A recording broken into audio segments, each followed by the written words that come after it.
Welcome to our channel kitchen இந்த டாக். என்ன நீ அப்பப்போ காணாம போயிடுற, அப்பப்போ வந்து மூஞ்ச காட்டுறேன்னு சொல்கிறீங்களா? என்ன பண்ணுறது, என் பையனுக்கு கொஞ்சம் படிக்க வேண்டிய வேலை இருந்துச்சு, அதனால என்னால் வீடியோ எடுக்க முடியல. ஸோ நான் போன வீடியோவிலே சொல்லியிருந்தேன் எனக்கு நிறைய ஃபங்க்ஷன்ஸ் இருக்குதுன்னு, இன்னும் அதுவும் முடிஞ்ச பாடு இல்லை. ஸோ அதனால என்னால் கொஞ்சம் லேட்டாக வருது வீடியோ, கோச்சிக்காதீங்க. இப்போ நம்ம என்ன பார்க்க போகிறோன்னா, ஒரு எக் கிரேவி செய்கிறது எப்படின்னு பார்க்க போகிறோம். வாங்க வீடியோக்குள்ளே போகலாமா? நம்ம முட்டை கிரேவி பண்ணுறதுக்கு என்னென்ன தேவைன்னா, 3 முட்டை வாஷ் பண்ணி ஒரு 1/2 லிட்டர் வாட்டர் ஊற்றி ஒரு வடைச்சட்டியில் போட்டு வச்சுருக்கேன். அதுக்கப்புறம் ஒரு மீடியம் சைஸ் வெங்காயம் குட்டி குட்டியாக சாப் பண்ணி வச்சுருக்கேன். மீடியம் சைஸ் தக்காளியை வந்து குட்டி குட்டியாக சாப் பண்ணி வச்சுருக்கேன். ஒரு சிப்ப கருவேப்பிலை கொத்து எடுத்து வச்சுருக்கேன். அப்புறம் ஒரு 3/4 ஸ்பூன் தனி மிளகாய் பொடி வச்சுருக்கேன். தேவையான உப்பு, தேவையான மஞ்சத்தூள், தேவையான எண்ணெய், அதுதான். ஸோ அடுப்பை பற்ற வச்சுக்கலாம். சிம் பண்ணிட்டேன். வடை சட்டியில் இருக்க முட்டையை தூக்கி வச்சாச்சு. சிம் பண்ணிட்டு வைங்க. ஸ்ட்ரைட்டாக வச்சுட்டேன். அதில் ஒரு 2 சொட்டு ஆயில் விட்டுக்கிறேன். ஆயில் எதுக்கு விடுறோன்னா, முட்டை வந்து கொதிக்கும் போது அப்படி இப்படி குதிக்கும். அது குதிக்கும் போது உடஞ்சி அது வெளியில் வரும், அந்த உள்ளே இருக்க ஃப்ளூயிட்லாம். ஸோ அதெல்லாம் வராமல் இருக்கிறதுக்காண்டி கொஞ்சமாக ஆயில் விட்டுக்கிறோம். லைட்டாக கொஞ்சம் சால்ட் விட்டுக்கிறேன். சால்ட்டுமே நம்ம அதுக்காக தான் போடுறோம். ஸோ கொதிக்கட்டும். வெந்ததுக்கப்புறம் என்ன பண்ணலான்னு பார்க்கலாம். ஸோ 10 to 15 மினிட்ஸில் பாயில் ஆயிடுச்சு நல்லா. இது நம்ம வெந்துருச்சுன்னா எப்படி தெரிஞ்சுக்கிறதுனா, நம்ம முட்டையோட மேலே அப்படி தட்டி பார்த்தோம்னா அது வந்து நல்லா உடையும், உள்ளே ஆனால் போயிடாது. நம்ம அது நல்லா எம்பி வரும். ஸோ நான் எப்படி உரிக்கலான்னு பார்க்கலாம்.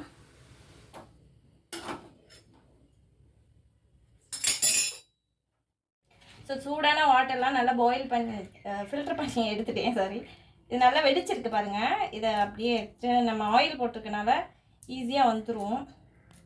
ஸோ இது மேலே ஒயிட் கலரில் ஒரு லேயர் மாதிரி இருக்கும், நம்ம தொட்டு பார்த்தா தெரியும். இந்த அப்படியே லைட்டாக தொட்டிங்கன்னா சொரப்பாக தெரியும். அதை லைட்டாக பிச்சு எடுத்திங்கன்னா அந்த முட்டை ஓடெல்லாம் ஈஸியாக வந்துடும், நமக்கு பிஞ்சு வராது. அந்த லேயர் எடுக்காமல் நம்ம கொஞ்சம் ஆஃப் பாயிலில் எடுத்து உரிச்சிட்டோம் அப்படின்ட்டு அப்படியே பிச்சு வரும். நான் அந்த லேயரை எடுத்துட்டேன், அதனால் நல்லாவே வருது இந்த முட்டை ஓடலாம். அது ஹோல் முட்டையிலையும் இருக்கும். பார்த்து அந்த லேயரை மட்டும் கரெக்டாக எடுத்துட்டோம் அப்படின்னா ஈஸியாக வந்துடும்.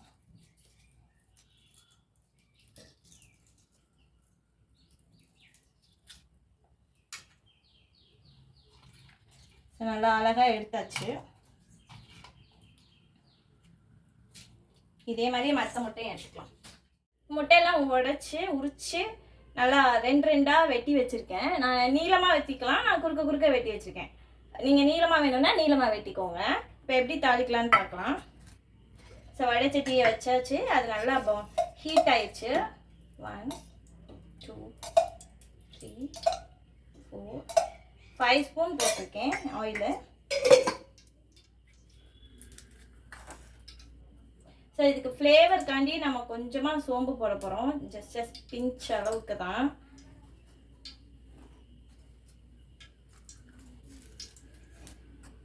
ஃப்ளேவர் கொடுக்கும் நல்லா, அதுக்காக ஒரு 10-15 சோம்பு போட்டுக்கிறேன்.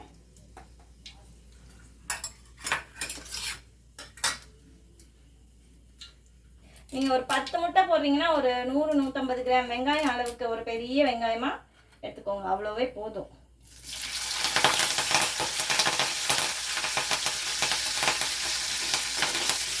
கருவேப்பில் பாயில் ஆகிற சவுண்ட் எனக்கு ரொம்ப பிடிக்கும். இப்போ நான் வந்து வெங்காயம் சாப் பண்ணி வச்சுருக்கேன், வெங்காயத்தை போடுறேன்.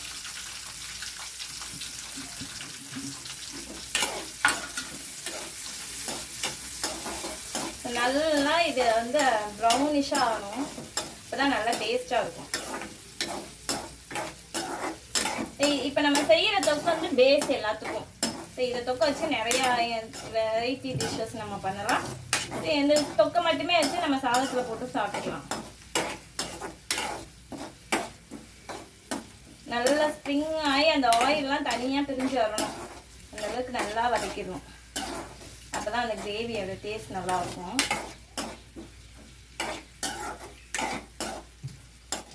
நல்லா சுருங்கி வந்துருச்சு. சுருங்கி வந்தது நமக்கு எப்படி தெரியும்னா, அந்த ஆயில் ஃபுல்லாக வெளியில் வந்துட்டு நடுவில் கொஞ்சம் தான் வெங்காயம் நம்ம கரண்டியில் நமக்கு தென்படும். அதை வச்சு நம்ம கண்டுபிடிச்சிக்கலாம். இப்போ நான் என்ன பண்ண போகிறேன்னா 3/4 ஸ்பூன் மிளகாப்பொடி வச்சுருந்தேன்ல அதை நான் ஆயிலில் போட்டேன். ஸோ ஒரு பிஞ்ச் 2 விரலில் பிடிச்சி மஞ்சத்தூள் போட்டேன் ஜஸ்ட்டு கலருக்காக.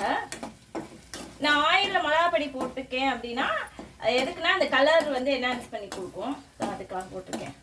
ஸோ நான் இப்போ வந்து தக்காளி போட்டுக்கிறேன். கருகக்கூடாது, அதெல்லாம் தீஞ்ச வாடை வந்துடும் இல்லாட்டி.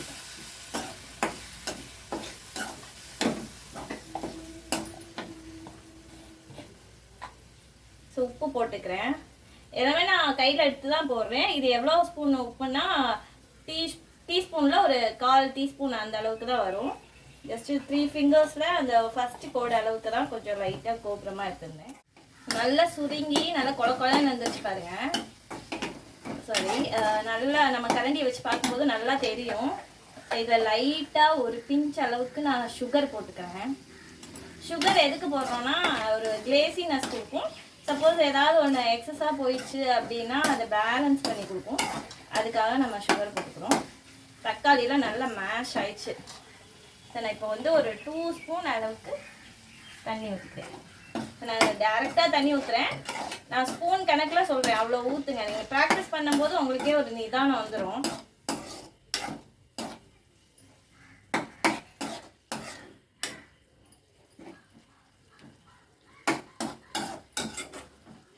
எல்லாம் ஓரமாக இருக்கிறதெல்லாம் நல்லா வலிச்சு வச்சுக்கலாம். என் ஃப்ரெண்டோட ஒரு அம்மா சொன்னாங்களா, அவள் எல்லாமே கரெக்டாக செய்கிறாடா, அவளை போய் தெரில சொல்கிற அப்படின்னு சொன்னாங்களா. நான் ப்ராக்டிஸ் பண்ணிட்டேன். காலையில் நான் வீடியோவில் வந்து நான் மெதுவாக உங்களுக்கு நிதானமாக தான் நான் சொல்லித்தரேன். ஆனால் நான் வந்து காலையில் பண்ணும்போது நல்லா ஹரிபரியாக பண்ணுவேன். அப்போ வந்து எனக்கு இன்னுமே அது ப்ராக்டிஸ் ஆயிடுச்சுல. ஸோ முட்டையெல்லாம் ஒன்றா நான் ப்ளேஸ் பண்ணிகிட்ருக்கேன். இதோட மஞ்சக்கரு ஃபுல்லாக அதில் வந்து நல்லா இதுவாகணும், பிளெண்ட் ஆகணும். அது நீங்கள் அந்த முட்டையோட அந்த வெள்ளைக்கருவிலேருந்து அது கலந்து வந்தாலும் ஒன்றும் கவலைப்பட தேவையில்லை. அதில் வந்து நல்லா பிளெண்ட் ஆனால் தான் அதோட டேஸ்டே. நான் எல்லாமே சிம்மில் வச்சு தான் பண்ணியிருக்கேன். இது நல்லா கிண்டி விட்டுருங்க. ஸோ 10 முட்டை போடுறீங்கன்னா ஒரு பெரிய தக்காளி வந்து ஒரு 2 போதும். பெரிய வெங்காயமாக இருந்தால் 1 போதும். நல்லா இருக்கும்.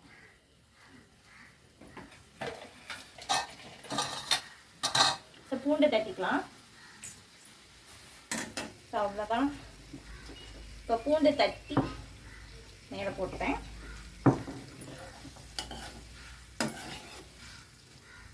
ரொம்ப சிம்பிள் டிஷ், ஆனால் செம்ம டேஸ்டாக இருக்கும்.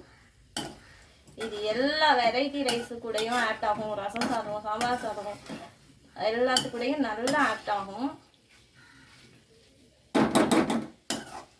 என் பசங்களுக்குலாம் இதை செஞ்சு வச்சிட்டேன்னா அவங்க பாட்டுக்கு சாப்பிட்டுக்குவாங்க. சாதத்துலேயே போட்டு நெய்யை போட்டு பரட்டி கூட சாப்பிட்டுக்குவாங்க. ஸோ அவ்வளோதான், முடிஞ்சு போச்சு. ஆஃப் பண்ணியாச்சு. சரி, பார்க்கவே நல்லா அப்படைசிங்காக இருக்கும். நல்லா ரெட்டிஷாக, ஏன்னா நம்ம ஆயிலில் நம்ம போட்டிருக்கோம் இல்லையா, அதனால நல்லா ரெட்டிஷாக இருக்கும். நான் சாப்பிட்டு பார்த்து எப்படி இருக்குன்னு சொல்கிறேன். நீ ஏன் செஞ்சுக்கிற, நீ ஏன் சாப்பிட்டுக்கிறேன்னு சொல்லாதீங்க.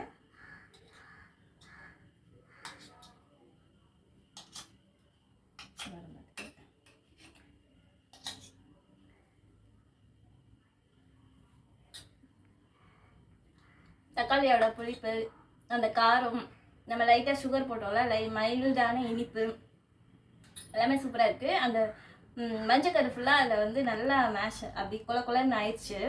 அதனால் சூப்பராக இருக்குது டேஸ்ட்டு. ஸோ நீங்களும் பண்ணி பாருங்கள்.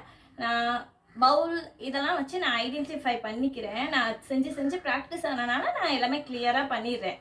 ஸோ நீங்களும் செஞ்சு பார்த்தீங்கன்னா உங்களுக்கும் ப்ராக்டிஸ் ஆயிரும். நிறையா பேர் வியூஸ் பண்ணுறீங்க, பட் சப்ஸ்கிரைப் பண்ணுங்கள். அது கொஞ்சம் எனக்கு இன்னும் கொஞ்சம் என்கரேஜிங்காக மோட்டிவேஷனாக இருக்கும். நிறையா வியூஸ் போயிருக்கு, நிறையா சப்போர்ட் பண்ணியிருக்கீங்க நம்ம கொலக்கட்டை வீடியோவுக்கு. அதே மாதிரி எல்லா வீடியோவுக்கும் சப்போர்ட் பண்ணி கொடுத்து சப்ஸ்கிரைப் பண்ணி மோட்டிவேட் பண்ணிங்கன்னா இன்னும் நிறைய நான் பண்ணுறதுக்கு ஹெல்ப்ஃபுல்லாக இருக்கும். டாடா பாய், நெக்ஸ்ட் வீடியோவில் பார்க்கலாம்.